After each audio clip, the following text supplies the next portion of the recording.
Welcome back, everyone. Today I'm going to use my angle grinder and these wire wheels to try to make my own rustic barnwood. I want to be able to create my own barnwood so that I can use when making Texas stars. And I'll go through some of the basics of making a star as well in this video.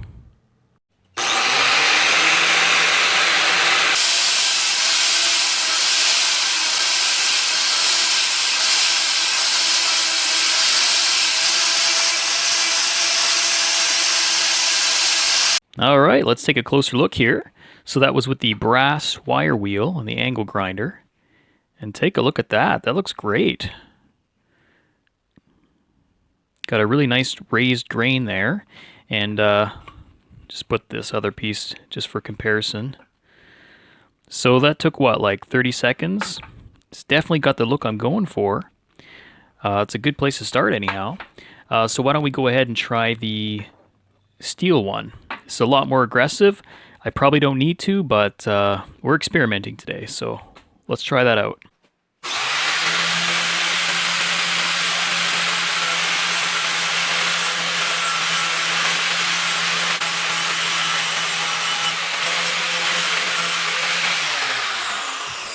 So let's compare these two here. So the one on the left is the brass wire wheel.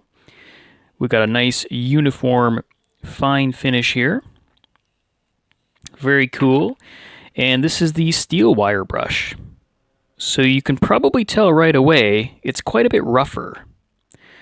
And then we've got some unwanted character over here. And these little mini dots over there, they're kind of going throughout some little sections here. It's hard for me to get this on camera, but definitely rougher. It kind of created some damage that I didn't want. So I think the brass wire brush would be, or wire wheel would be much better than the steel. Although sometimes I surprise myself when using old rustic wood.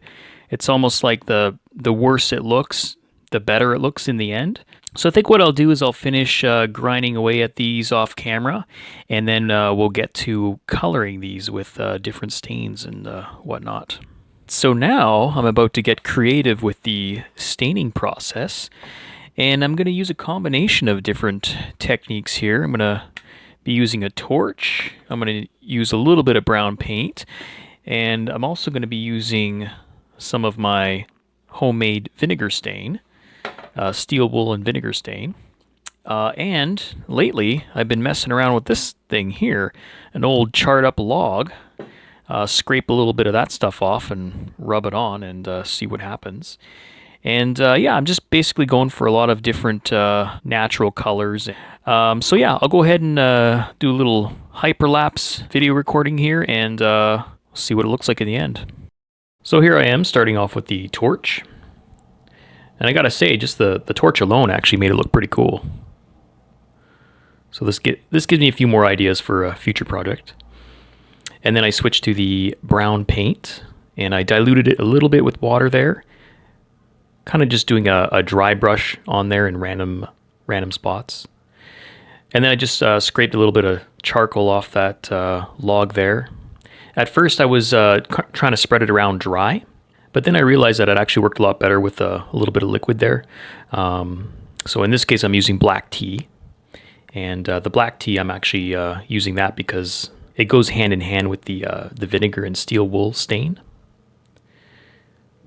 So once I'm done here, I will bring in the vinegar stain. And basically that's just steel wool that's been dissolved in vinegar over a couple of weeks. And it reacts with the tannins in the tea and causes oxidation on the wood, which kind of gives it that old gray look.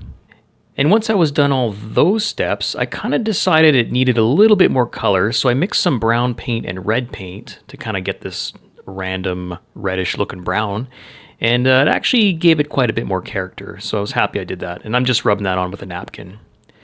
And here's where it really transformed, was when I added the oil on here. This is actually a combination of linseed oil, some paint thinner, and some varnish as well.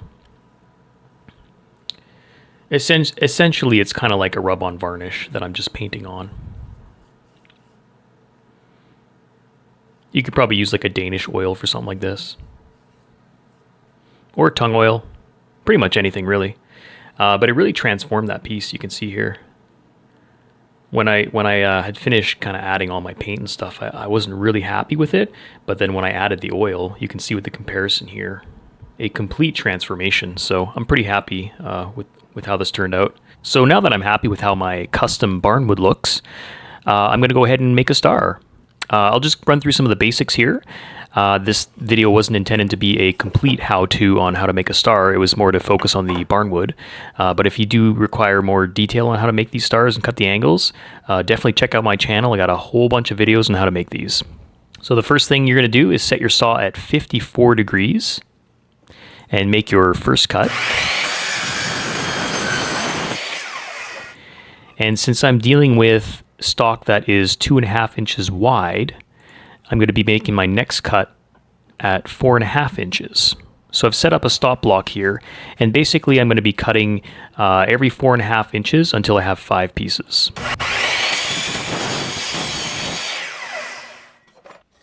There we go. So I've got 5 pieces here, and essentially we've just cut the angles to the outer perimeter of the star.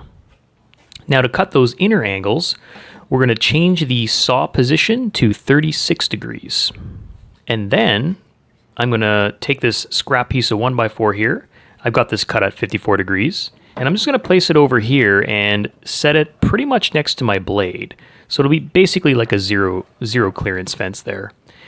And then I've made this little jig here. It's pretty simple. This is cut at 54 degrees. Got a little notch there for a place for the sawdust to go. Got some sandpaper on there to make it nice and grippy.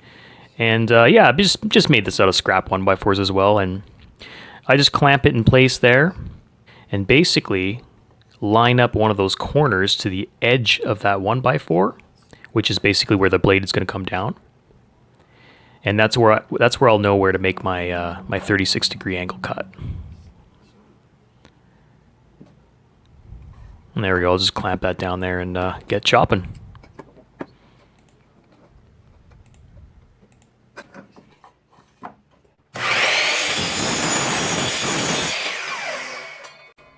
And once you made that first cut, you simply flip this thing over, tuck it back in there, and cut it again.